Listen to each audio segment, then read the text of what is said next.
આપણે વર્ગમૂળવાળી સંખ્યાના ગુણાકાર શીખીશું। વર્ગમૂળવાળી સંખ્યાના ગુણાકાર કરતી વખતે સૌપ્રથમ આપણે જે ધન સંખ્યા હોય એનો ગુણાકાર સાથે કરીશું અને વર્ગમૂળવાળી સંખ્યાનો ગુણાકાર સાથે કરીશું। એ સમજવા માટે આપણે એક ઉદાહરણ લઈશું। આ આપણી પાસે એક ઉદાહરણ છે કે 6√5 નો 2√5 સાથે ગુણાકાર કરો। સૌપ્રથમ આ સંખ્યાને આપણે આ રીતે લખી શકીએ 6√5 ગુણ્યા 2√5।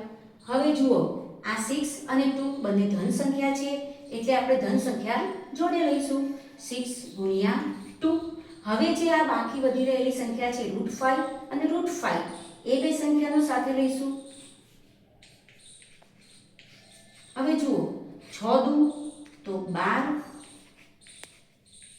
હવે √5 ગુણ્યા √5 એનો મતલબ થાય એકલા 5 એટલે 12 × 5 = 60।